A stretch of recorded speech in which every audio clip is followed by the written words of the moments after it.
प्लासी की लड़ाई नाम तो हम सबने सुना है, पर क्या हो अगर मैं कहूं कि इतिहास की सबसे बड़ी लड़ाइयों में से एक असल में एक लड़ाई थी ही नहीं। चलिए आज इस कहानी की तह तक चलते हैं और इस धोखे की हर परत को खोलते हैं। 3,000 बस इतने से सैनिक ब्रिटिश ईस्ट इंडिया कंपनी के पास। और इसी नंबर ने, इसी छोटी सी फौज ने हिंदुस्तान का पूरा इतिहास बदल कर रख दिया। तो सवाल सीधा सा है, आखिर यह हुआ कैसे? कैसे 3,000 लोगों ने अपने से लगभग 17 गुना बड़ी 50,000 की फौज को हरा दिया? इसका जवाब तलवारों और तोपों में नहीं, बल्कि बंद दरवाजों के पीछे हुई साजिशों, लालच और एक बहुत बड़े धोखे में छिपा है। चलिए इस राज से पर्दा उठाते हैं। तो इस पूरी कहानी को समझने के लिए हमें चलना होगा 18वीं सदी के बंगाल में, एक ऐसी जगह जो उस वक्त सोने की चिड़िया नहीं बल्कि सोने की खान थी। अंदाजा लगाइए, उस दौर में बंगाल दुनिया के सबसे अमीर इलाकों में से एक था। ग्लोबल ट्रेड का हब। यहाँ के कपड़े, मसाले पूरी दुनिया में जाते थे। और पैसा, इतना पैसा था कि यूरोप की बड़ी बड़ी ताकतों की नज़र इस पर थी। यही था वो ग्रैंड प्राइज जिसके लिए ये पूरा खेल खेला जा रहा था। अब इस खेल के दो सबसे बड़े खिलाड़ियों से मिलते हैं। एक तरफ थे बंगाल के नवाब सिराजुद्दौला, जवान थे, जोशीले थे और अपने इलाके में किसी की दखलंदाजी बर्दाश्त नहीं करते थे। और दूसरी तरफ ब्रिटिश ईस्ट इंडिया कंपनी। नाम तो ट्रेडिंग कंपनी का था, लेकिन इरादे पूरे हिंदुस्तान पर हुकूमत करने के थे। तो ये जो टकराव था, ये आखिर एक लड़ाई तक कैसे पहुंचा? जैसा कि हमने कहा, इसकी वजह मैदान जंग में नहीं बल्कि साजिश के अंधेरे कमरों में तैयार हो रही थी। देखिए, टेंशन धीरे धीरे बढ़ रही थी। कंपनी ने अपने ट्रेड प्रिविलेज का गलत इस्तेमाल करना शुरू कर दिया। सीधे शब्दों में टैक्स चोरी। ऊपर से बिना नवाब की इजाजत के कलकत्ता में किले बनाने लगे। नवाब को गुस्सा आया, उन्होंने कलकत्ता के फोर्ट पर हमला कर दिया। बस अंग्रेजों को बहाना मिल गया। उन्होंने एक मामूली सी घटना को ब्लैक होल ट्रेजेडी का नाम देकर इतना बड़ा चढ़ाकर पेश किया कि जैसे जंग के अलावा अब कोई रास्ता ही नहीं बचा है। लेकिन रॉबर्ट क्लाइव, जो कंपनी का हेड था, वो बहुत चालाक था। वो जानता था कि सिराजुद्दौला को आमने सामने की लड़ाई में हराना आसान नहीं। उसने देखा कि नवाब के अपने ही दरबार में बहुत से लोग उनसे नाखुश हैं, और बस यहीं पर उसने अपना सबसे बड़ा दांव खेला। उसने इस असंतोष का फायदा उठाने का सोचा। और इस साजिश के अहम किरदार कौन थे? नवाब के सबसे विश्वासपात्र लोग, उनका अपना सेनापति मीर जाफर, बंगाल के सबसे ताकतवर बैंकर जगत सेठ और एक और की कमांडर राय दुर्लभ। इन तीनों ने नवाब की पीठ में छुरा घोंपने का फैसला किया और चुपचाप अंग्रेजों से जा मिले।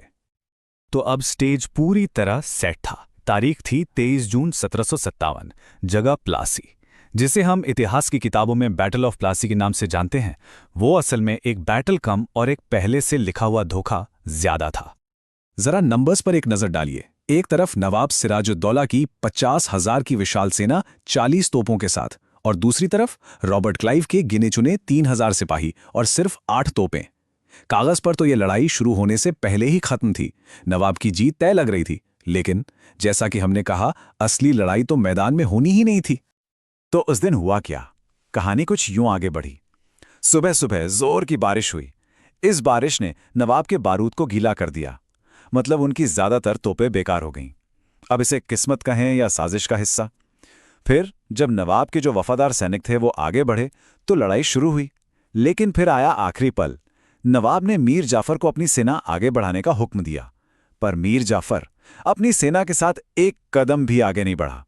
वो बस खड़ा देखता रहा। और उसी पल नवाब समझ गए कि लड़ाई हार चुके हैं। उनके साथ उनके अपनों ने ही धोखा किया है। और बस ये सो कॉल्ड लड़ाई कुछ ही घंटों में खत्म हो गई। नवाब सिराजुद्दौला को मैदान से भागना पड़ा, लेकिन जल्द ही उन्हें पकड़कर मार दिया गया। एक दिन, एक धोखा, और बंगाल का इतिहास हमेशा के लिए बदल गया। तो इस जीत के बाद क्या हुआ? अंग्रेजों को क्या मिला? वही जिसके लिए ये पूरी बिसात बिछाई गई थी, बंगाल का बेशकीमती खजाना, और उससे भी बड़ी चीज, बंगाल की सत्ता। 3 करोड़ रुपए उस जमाने में, सोच सकते हैं ये कितनी बड़ी रकम होगी? आज के हिसाब से ये हजारों करोड़ बनते हैं। ये सारा पैसा बंगाल के खजाने से सीधा ईस्ट इंडिया कंपनी की तिजोरियों में चला गया। एक रात में कंपनी मालामाल हो गई। और मीर जाफर का क्या हुआ? उसे इनाम मिला। वादे के मुताबिक उसे बंगाल का नया नवाब बना दिया गया। लेकिन वो सिर्फ एक कठपुतली था, एक पॉपेट रूलर। ताज उसके सर पर था, लेकिन उस ताज की डोरियां रॉबर्ट क्लाइव के हाथों में थीं। असली पावर अब अंग्रेजों के पास थी। और इस तरह जो ईस्ट इंडिया कंपनी हिंदुस्तान में सिर्फ व्यापार करने आई थी, वो अब बंगाल की डी फैक्टो रूलर यानी असली शासक बन गई। बंगाल की आर्मी, उसकी ट्रेजरी, उसका ट्रेड, सब कुछ अब उनके कंट्रोल में था। लेकिन ये कहानी सिर्फ बंगाल तक सीमित नहीं रही।